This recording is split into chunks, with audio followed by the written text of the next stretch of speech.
Vamos ler a mensagem para a harmonização da noite e que sejam todos bem-vindos.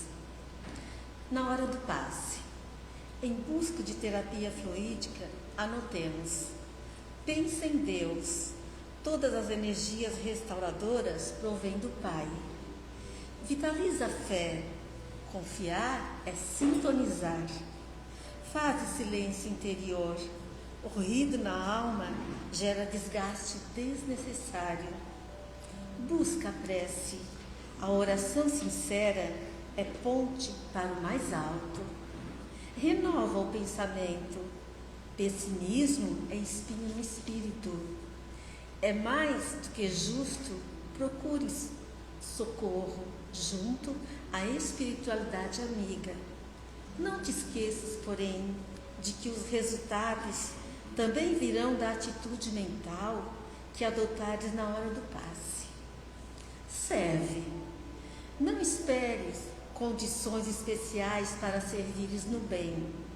Se não podes servir a árvore frondosa, cuja sombra abriga os viajantes, sê a flor do caminho, que alegra a alma e retempera a visão.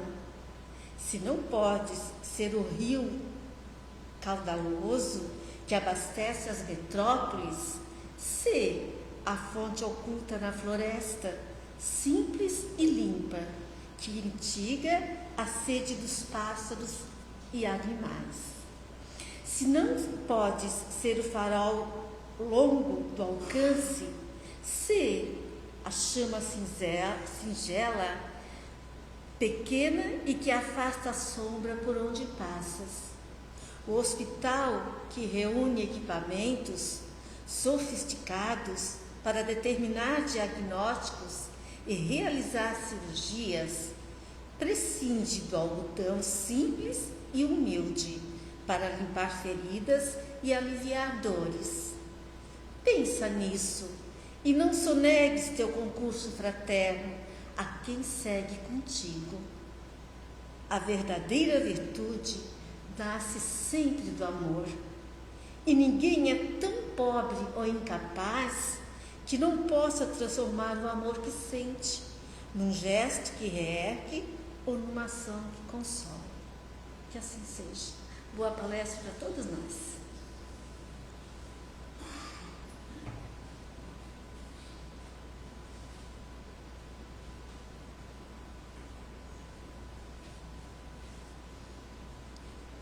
Boa noite a todos, sejam todos bem-vindos, que sejam todos iluminados nesse momento pela espiritualidade amiga, para com mais um dia de aprendizado através da explanação doutrinária.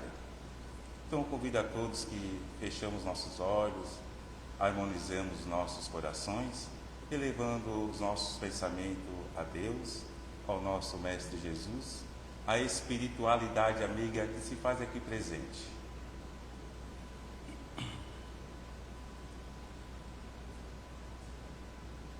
Deus, nosso Pai, de amor e bondade, te agradecemos, Senhor, pela nossa existência, pela imortalidade, pelo dia de hoje, Senhor, pelo aprendizado do dia a dia, Pai. Agradecemos a Ti, a nossa família, os nossos amigos, os nossos vizinhos, a esse momento, Senhor, a esse momento que estamos prestes a desfrutar do banquete espiritual da noite de hoje. Rogamos a Ti as Tuas bênçãos, que a espiritualidade amiga que se faz aqui presente em Teu nome, Senhor, possa estar nesse momento harmonizando os nossos pensamentos, para que nós possamos ter os ouvidos bem abertos, os ouvidos para ouvir os ensinamentos da noite de hoje, os olhos bem abertos para o entendimento, Senhor. Que possamos deixar as nossas preocupações do lado de fora, que possamos realmente estar envolvido a Ti na noite de hoje, procurando o aprendizado, Senhor, para com os nossos conflitos, para com os nossos aprendizados, para com os nossos obstáculos do dia a dia. Rogamos a Ti ao nosso Mestre Jesus, a nossa Mãe Santíssima, a toda a espiritualidade amiga que aqui se faz presente. Muito obrigado, Senhor, e assim te pedimos humildemente para iniciar a explanação doutrinária da noite de hoje. Muito obrigado, que assim seja, Senhor. E com a palestra, com a explanação da noite de hoje, é com o nosso irmão Luiz, do Consolador Prometido. Seja bem-vindo, que a espiritualidade amiga, nosso Mestre Jesus, seja iluminando-nos hoje. Para todos vocês.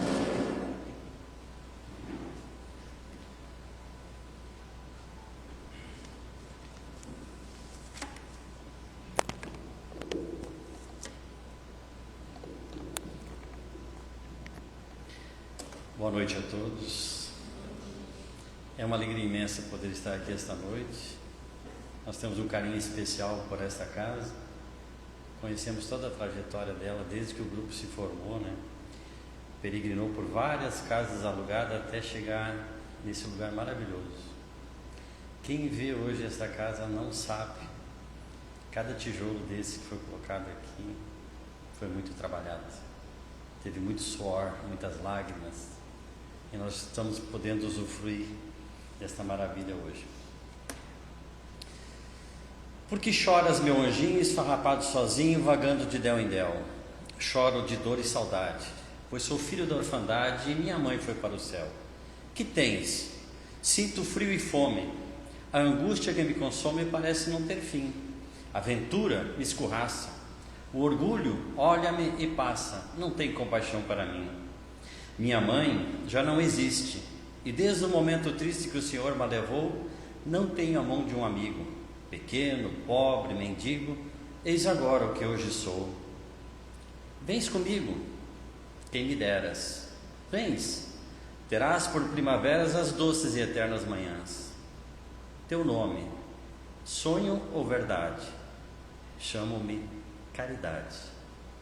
E quem és tu? Eu sou tua irmã. Maria João de Deus, psicografia de Francisco Cândido Xavier. O tema da noite não é caridade, mas no final a gente vai entender por que desta poesia. O tema real é mediunidade na família. Muito bem. O que tem a ver mediunidade na família? Para poder falar sobre mediunidade na família, tem 3 conceitos básicos da doutrina espírita que eu preciso absorver. Primeiro, imortalidade da alma.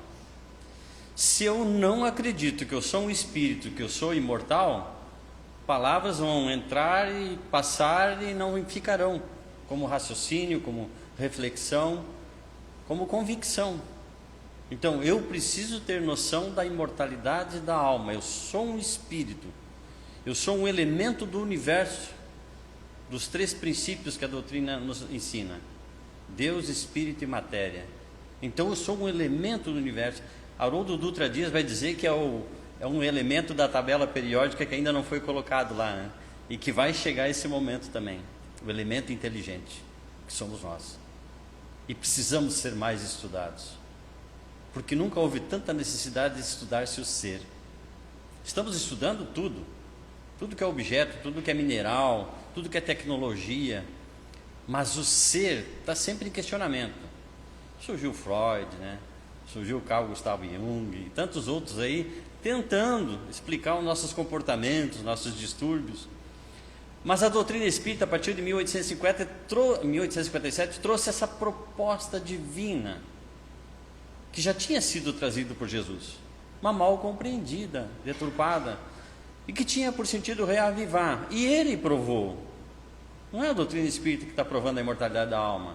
O próprio Cristo provou para nós a imortalidade da alma, ressuscitando ao 3º dia, deixando-se tocar materializado por um de seus apóstolos. Então, há uma comprovação. Eu posso até não querer acreditar, mas todos nós que aqui estamos vamos desencarnar a qualquer momento. Não estou predizendo que vai ser hoje. Mas qualquer um de nós vai voltar para casa a qualquer momento. E aí é preciso chegar ao outro lado, como se diz, para dizer: puxa vida, não é que eu não morri mesmo? Foi o meu corpo e eu não. Isso está acontecendo do nosso lado. Às vezes é um familiar, Pode ser um parente, pode ser um amigo, pode ser um filho. Eu venho de uma sequência de pai e mãe. Primeiro a mãe, depois o pai. Eles estavam casados há 40 anos, depois se separaram, né? Ele foi ter uma vida com outra pessoa. E por incrível que pareça, era um amor que, por ela, mais compreendido, por ele nem tanto. Tanto que ele desencarnou no dia do aniversário dela, com a mesma doença que ela. Tamanha ligação entre os dois. Não quer dizer que isso seja para todos. Então, imortalidade da alma é um fator, não tem como mais eu fugir disso, até porque está sendo comprovado, estudado, pesquisado cada vez mais. Eu preciso estudar a reencarnação. Eu preciso entender que eu não estou aqui pela primeira vez. Vou voltar quantas vezes necessárias. Os pais, família que eu tenho hoje, são reencontros, na maioria das vezes. A grande maioria é reencontro. E que vai explicar por que tantas afabilidades, mas também por que tantas divergências. Esses reencontros, ora pai e mãe, ora filho, às vezes trocando de papéis. Os meus pais de hoje não quer dizer que são os mesmos pais da última reencarnação. E às vezes a gente faz confusão. Às vezes a gente diz, né, Deus me livre, meus pais são os grandes amores, é o grande amor da minha vida. É um dos meus amores, porque eles estão hoje, meus pais. Eles não são, eles estão meus pais neste momento, neste papel. Como eu estou sendo pai neste momento de outros espíritos. E aí eu começo a ter uma visão diferente. Opa, então eu tenho uma família, mas essa família ela não é só material. Ela não é só da carne que eu posso tocar, agarrar, beijar. Não, ela é muito mais do que isso. Por isso o Evangelho Espiritismo vai explicar sobre a família espiritual, aquela que nós vamos agregando cada vez mais, e há uma multidão imensa. E é por isso que o Cristo determinou para nós que nós somos irmãos. E aí a gente vai entender a criação. E por terceiro conceito, a comunicabilidade com os espíritos, que é duvidada, mas está também pesquisada. Kardec foi o grande responsável e pesquisador, né? Porque naquela época lá, conversavam-se com espíritos através dos sarais lá na França, né? Era o show da época, ver as mesas girantes, mesas dando pancadas, criando códigos, dando respostas, e Kardec, como um homem de ciência, um homem de inteligência, né? Responsável por essa missão também, ele pega o caderninho dele e vai lá pesquisar. Não vou narrar a história porque não é o tema da noite. Pega o caderninho e vai pesquisar. E ele percebe que é muito mais do que pancadas, do que conversas frívolas, se eu vou me casar com fulano, se eu vou receber herança, se eu vou realizar um negócio. Não, ele começou a fazer perguntas inteligentes. E recebeu respostas inteligentes. Fez perguntas em idiomas e teve resposta. Ele percebeu que não precisava fazer pergunta, bastava pensar. E as mesas respondiam, ou os seres que movimentavam as mesas respondiam. E aí as coisas foram tomando uma proporção. E hoje então nós descobrimos que temos médium e mediunidade. Médium, aquele que tem a condição aflorada de ter uma comunicabilidade com os espíritos, pela audiência, pela vidência, pela psicofonia, pela psicografia, pela materialização. São várias. Se nós formos estudar o livro dos médiuns, a gente vai encontrar inúmeros métodos de aplicação da mediunidade. E vamos encontrar uma observação que não foram ainda detectadas todas. Kardec ainda deixou que pudesse se estudar mais ainda. Tem uma chamada psicometria, que a pessoa toca um objeto e ela é capaz de narrar a história daquele objeto. Tem um livro do Ernesto Bozano que fala da psicometria, de uma pedra, desde a formação daquela pedra. Ele consegue visualizar, olha a mediunidade incrível, capacidade, né? Então essa capacidade que nós temos de nos intercambiar com o mundo espiritual, todos nós temos. Não adianta eu querer dizer assim, mas eu não sou médium, eu não sinto nada. Em primeiro lugar, você dorme, sonha, se desdobra todas as noites praticamente. Então você é um médium de desdobramento sem querer, porque você sai do corpo todas as noites, exceção quem trabalha à noite. Por quê? Porque o corpo e o espírito necessitam dessa liberdade. O espírito precisa dessa liberdade, senão ele não suporta uma reencarnação. Então ele se liberta todas as noites, que não é o tema da noite, sonho, mas eu poderia explicar. Vou dar só uma pincelada. Sonho colorido é um sonho espiritual. Sonho preto e branco geralmente é psicológico. Então já dá para acordar e definir. Eu não lembro de nenhum sonho, mas eu fiquei com a sensação, boa ou ruim. Então eu já sei mais ou menos o que aconteceu durante a noite. Então por que todos nós somos médios? Porque todos nós somos espíritos. A mediunidade mais comum é a da intuição, intuitiva. É onde mais nós recebemos informação da espiritualidade e intercambiamos com ela. Chama-se intuição. Ok, o que tem a ver mediunidade da família? Muitas vezes nós vamos encontrar a criança, que é o foco do nosso tema, com sintomas de mediunidade, brincando com o amiguinho invisível. Aí, qual o comportamento dos pais diante de um quadro que se apresenta na nossa casa? Tem dois fatores. Primeiro pode ser mediúnico, segundo pode ser emocional. Qual é o emocional? O emocional é que geralmente, quando a família está em crise, os pais discutindo muito, muita divergência dentro do lar, pode ocorrer que a criança cria um amiguinho imaginário e comece a chamar a atenção. Como é que eu vou descobrir se é um amiguinho imaginário ou se realmente é um fato mediúnico? Através do diálogo.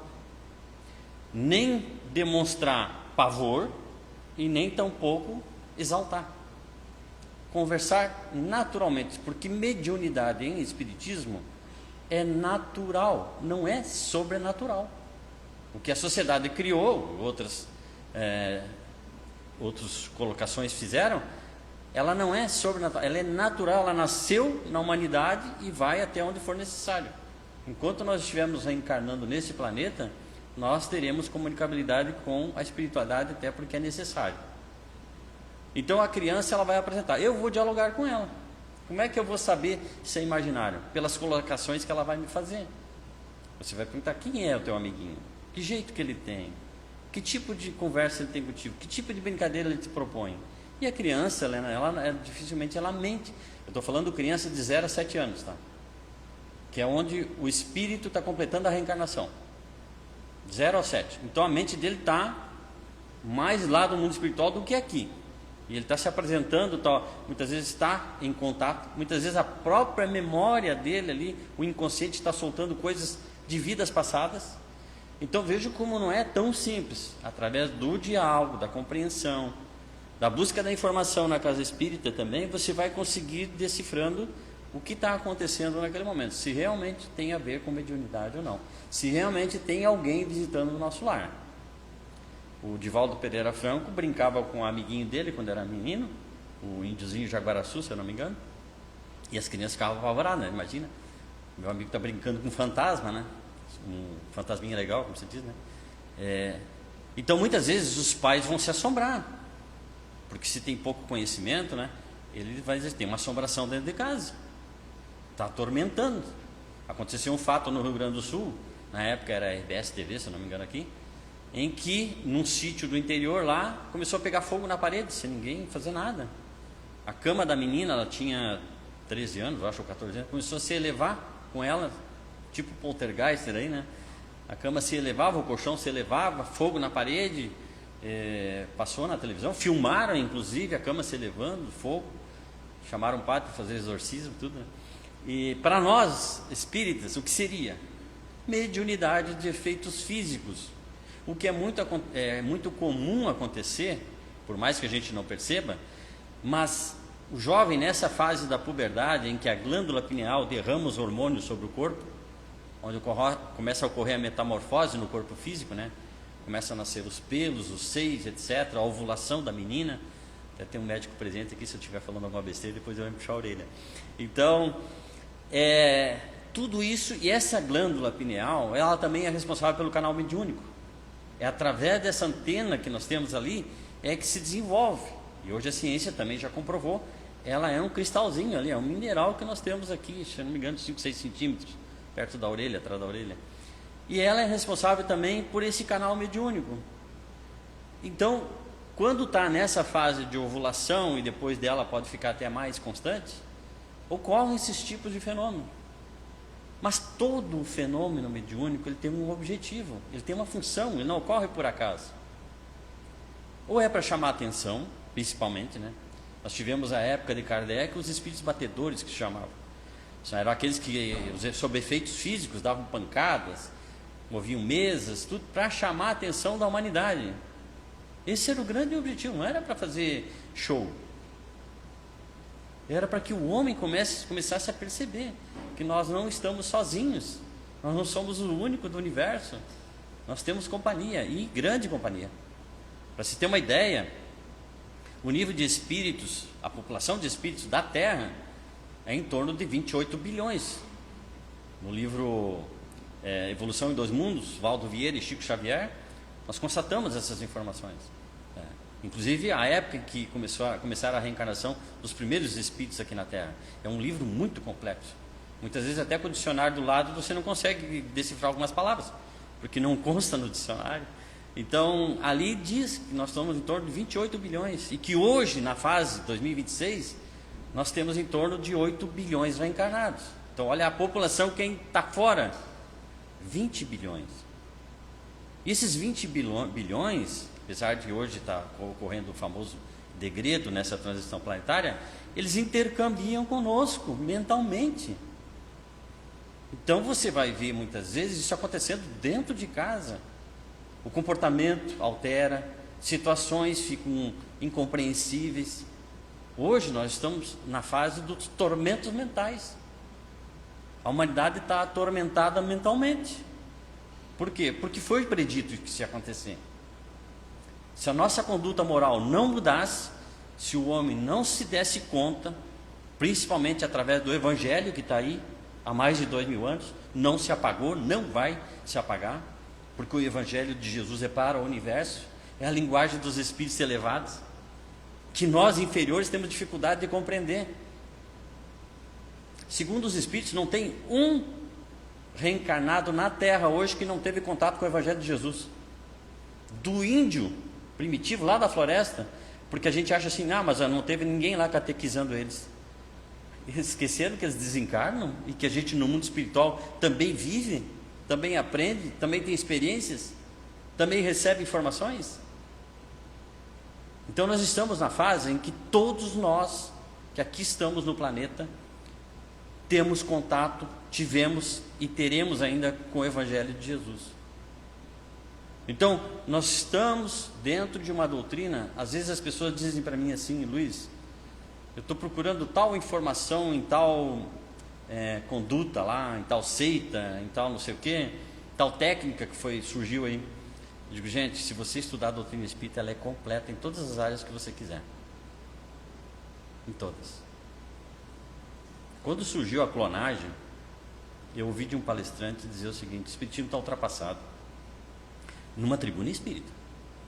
Aí eu falei, o espiritismo? Não, o livro dos espíritos está ultrapassado. É mesmo? Por quê? Ora, está vendo aí? Surgiu agora na ciência a clonagem.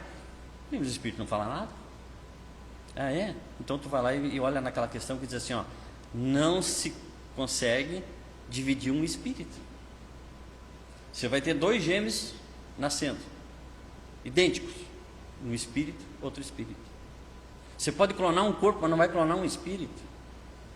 Então é só questão de assimilação, porque é uma linguagem atemporal, para todos os tempos.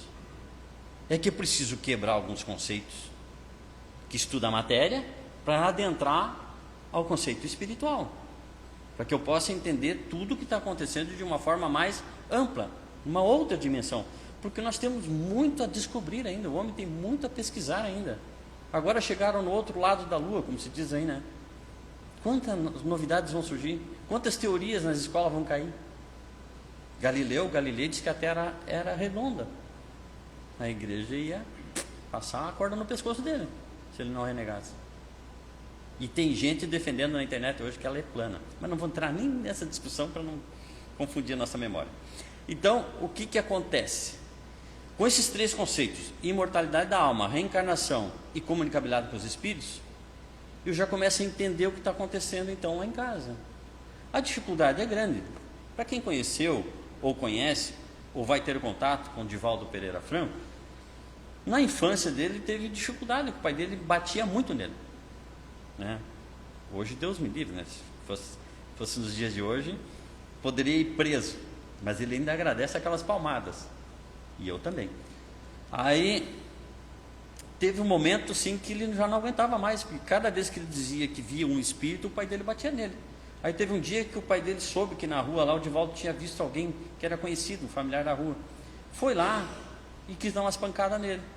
Nisso aparece o avô, dizendo a ele: Divaldo, diz a ele para parar de te bater, porque ele mentia mais do que tu e eu não batia nele. Aí o pai, ele trava um diálogo com o pai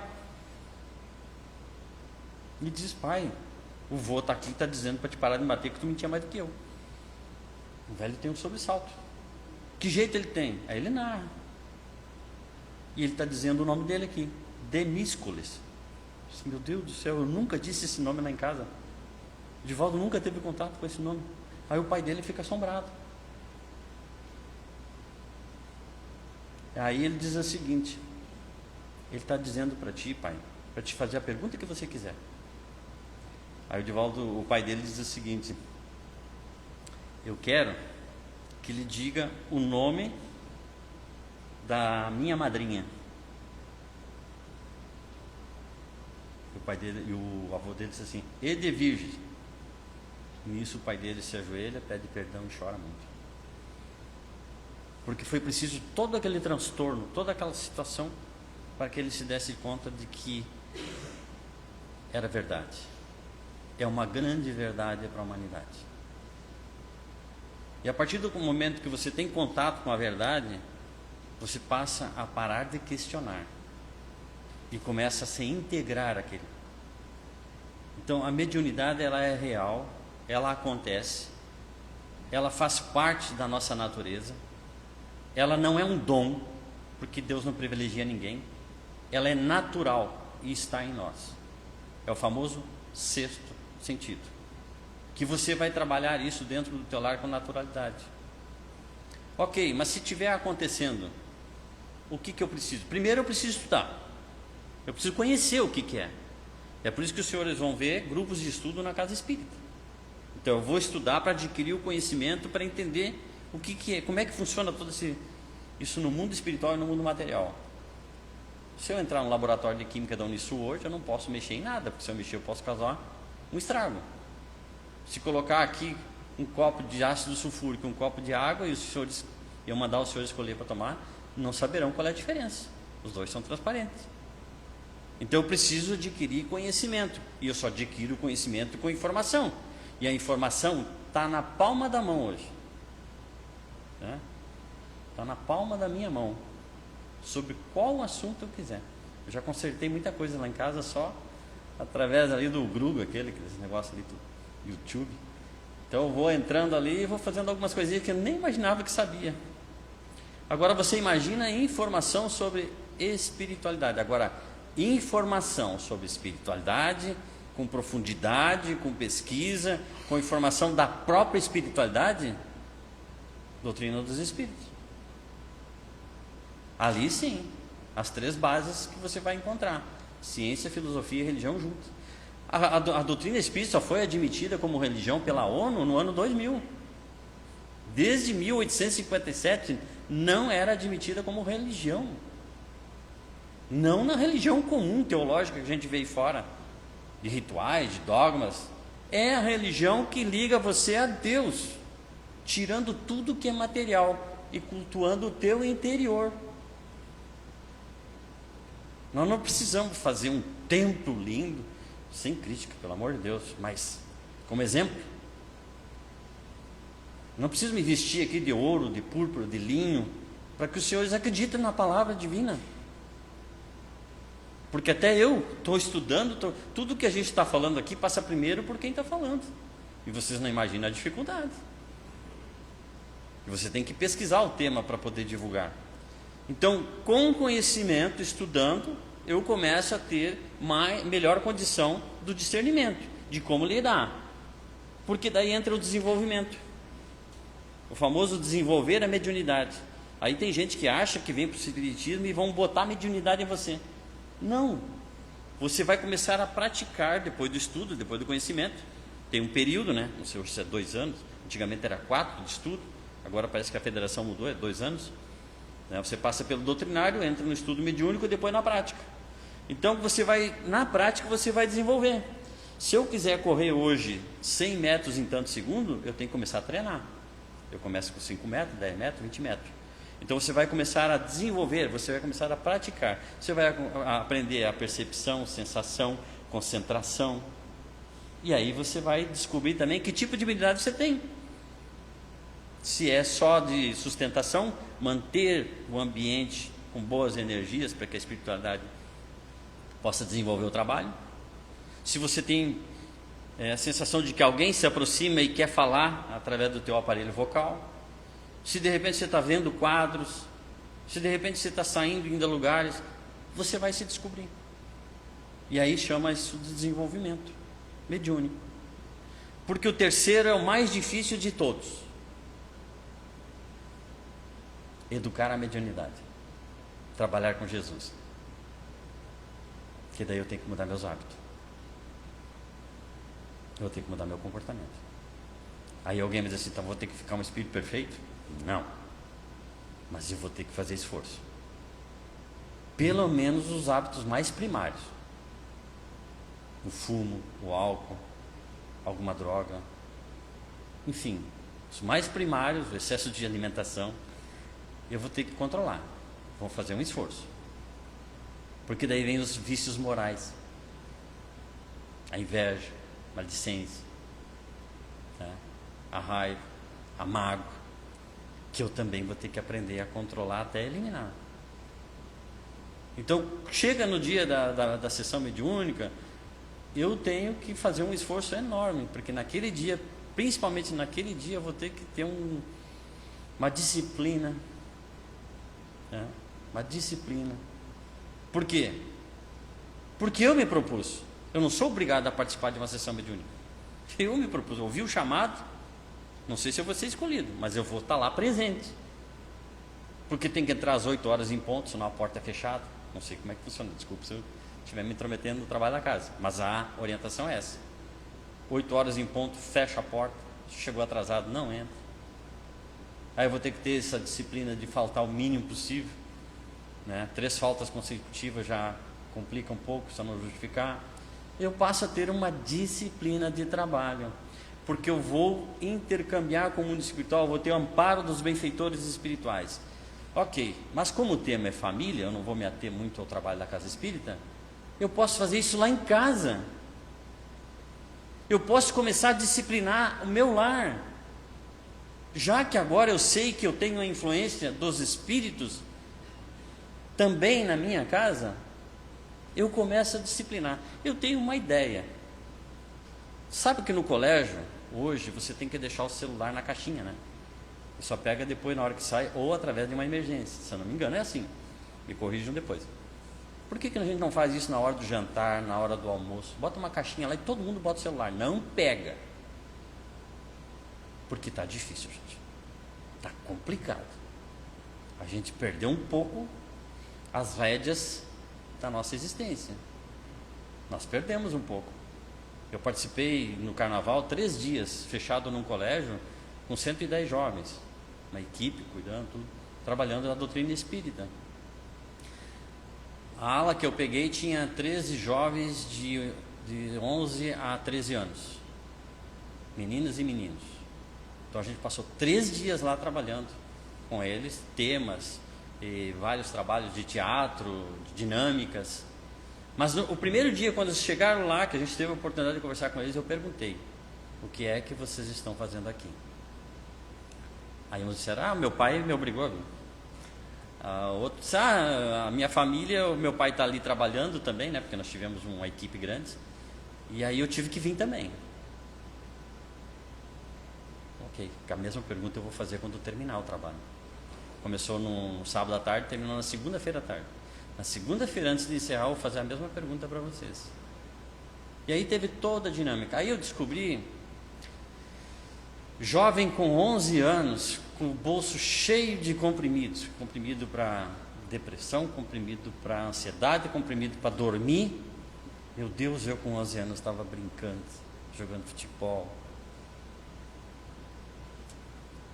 Menina falando de se matar, com 13 anos, porque não consegue diálogo com a mãe, com o pai.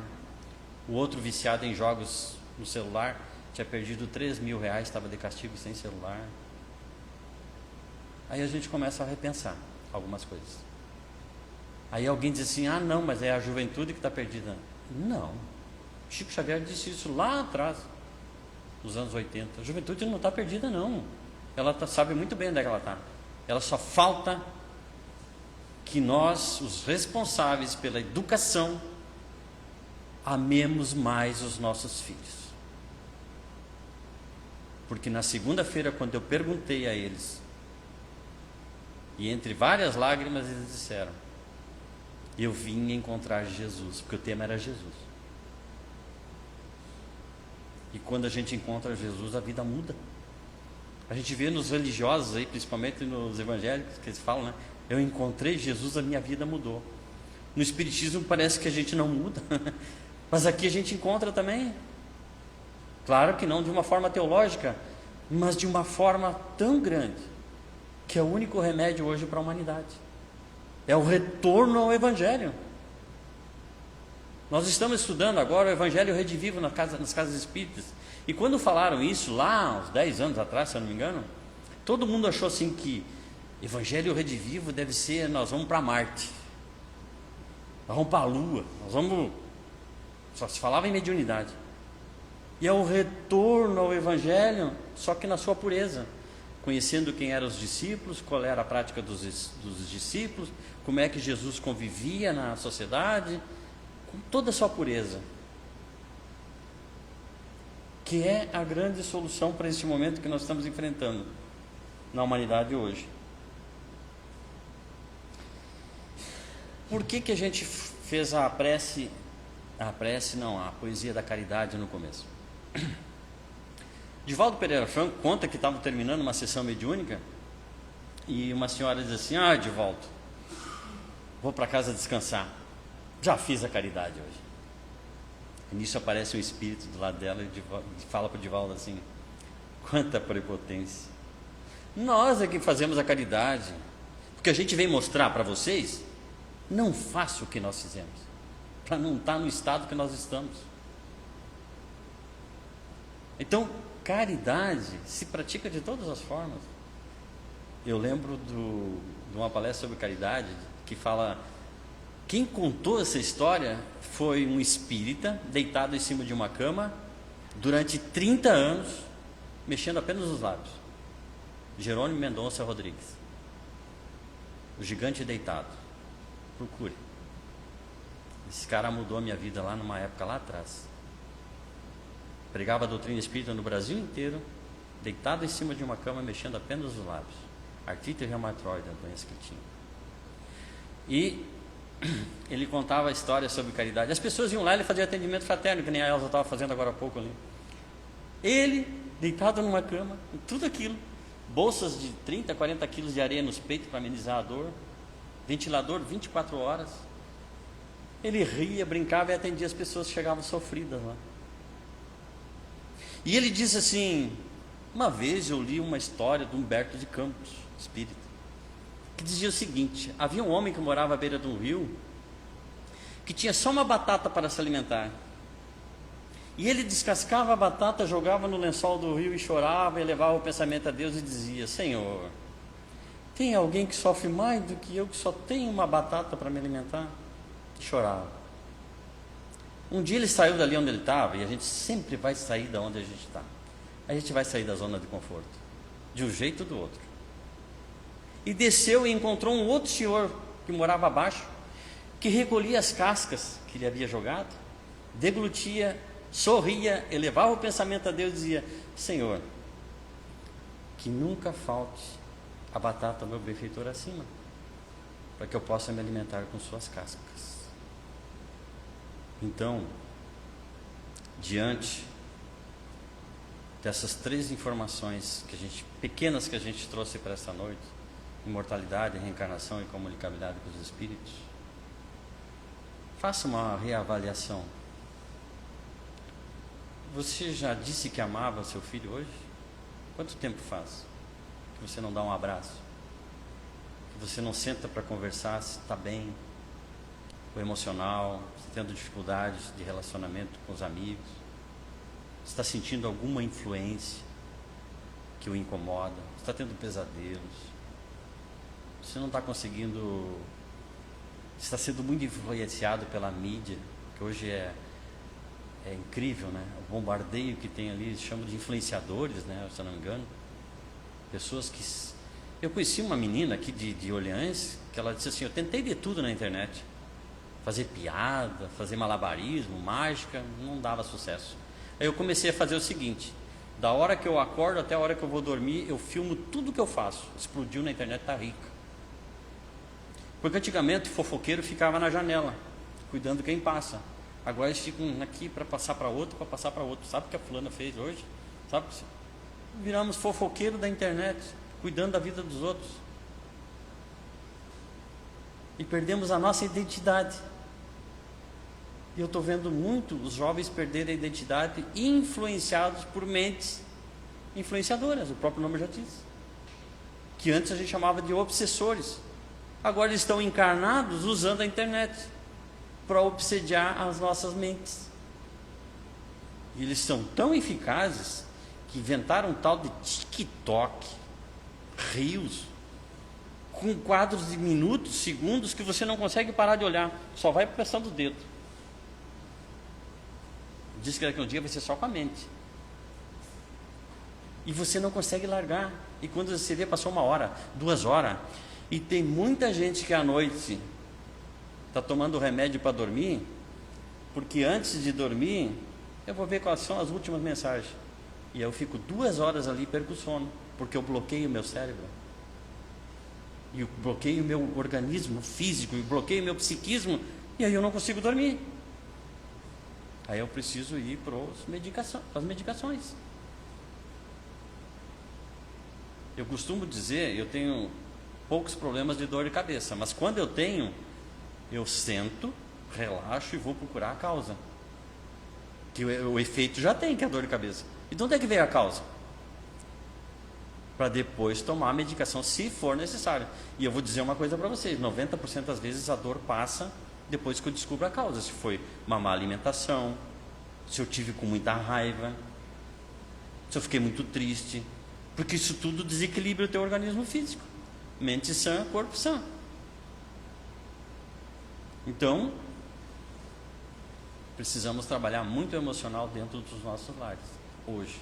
Focar bastante na questão afetiva com aqueles que convivem conosco. Eu falei filhos, mas pode ser a esposa, pode ser os parentes.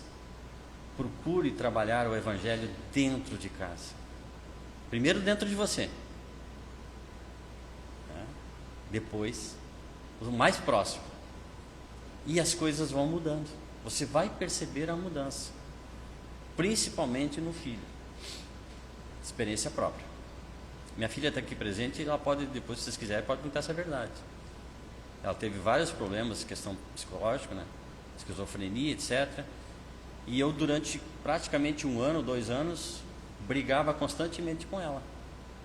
Porque eu não aceitava a doença dela. Eu achava que era safadeza, que ela estava querendo me enrolar, que era preguiça para trabalhar, que era preguiça para estudar. E ela realmente estava passando por um transtorno mental. E quando eu me dei conta que eu mudei o meu comportamento, a gente conseguiu viver bem em casa, porque ela mora comigo. A gente conseguiu ver as coisas melhores. Ela passou a melhorar e eu também. E o ambiente em casa passou a melhorar. Porque eu mudei. Então eu estou sempre esperando o outro. Fulano, você não vai mudar nunca? Isso acontece muito no casal, né? Gente, quem tem que mudar somos nós. O outro é problema dele. Ele vai ter que um dia. Mas eu preciso entender que um ser é diferente, que nós estamos em escalas evolutivas diferentes. Convivendo junto. Porque hoje não está fácil. Tivemos semana passada lá no Consolador a palestra do senhor José lá de Ibituba.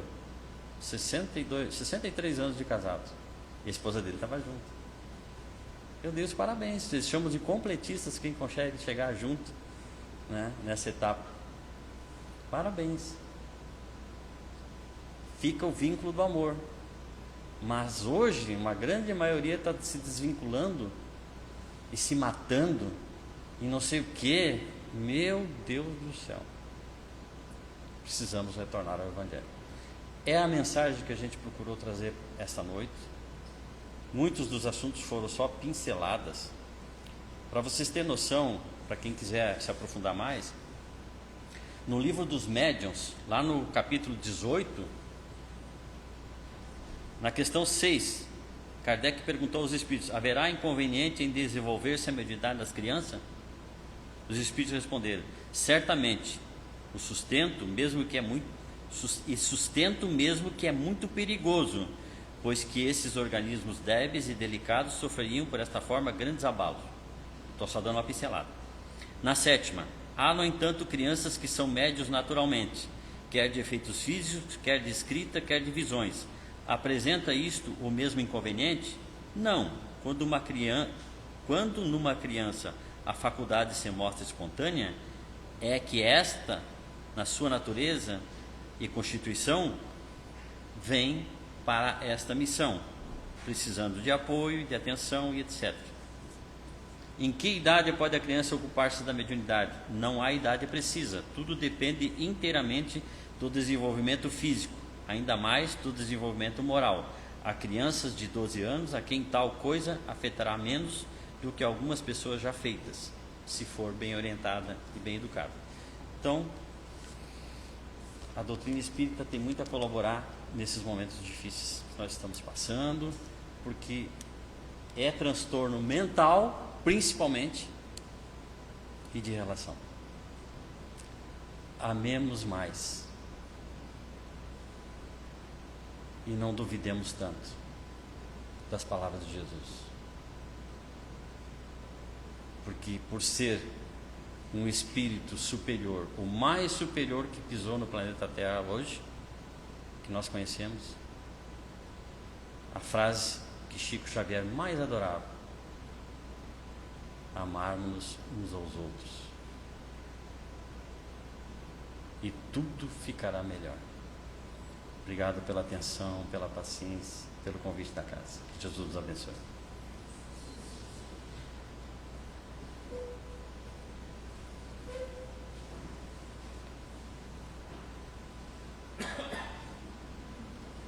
Muito obrigado, Sr. Luiz, por esse momento, por esse aprendizado na noite de hoje. O Mestre Jesus já continue te abençoando e nos dê vários momentos como esse. Muito obrigado. Uma vez mais eu peço a todos que possamos elevar os nossos pensamentos ao nosso Mestre Jesus, à nossa Mãe Santíssima, à espiritualidade amiga.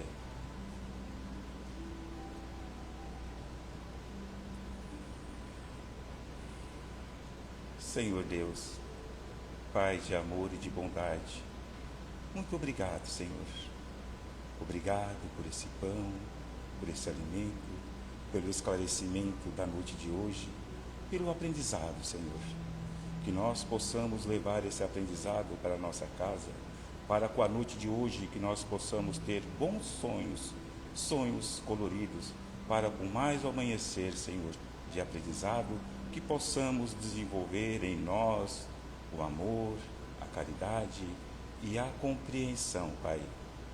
E que essa harmonia, Senhor, possa ser estendida em toda parte, em todos os lares, em todas as famílias, os jovens, crianças, adolescentes, pai e mãe de família, nos leitos dos hospitais, nos asilos, nos orfanatos, nos albergues, nos leitos dos hospitais, nas casas de recuperação, no meio da guerra, no meio da dor e no meio do sofrimento, da fome, da sede e do frio, Senhor.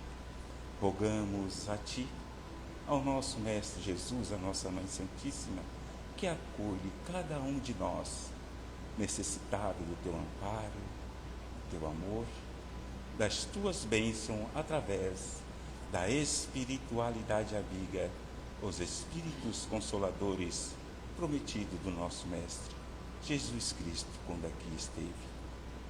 Muito obrigado, Senhor. Gratidão por essa casa, gratidão por essa noite que o Senhor nos preparou com todo carinho e cuidado. Gratidão à espiritualidade amiga que aqui se faz presente. Muito obrigado, Senhor.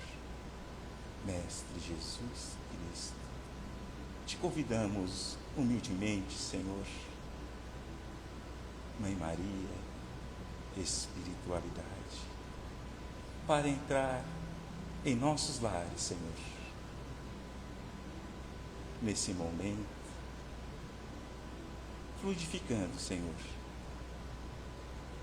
a cada cômodo, a cada parede, nos 4 cantos da nossa casa, iluminando, irradiando os nossos bens queridos, familiares,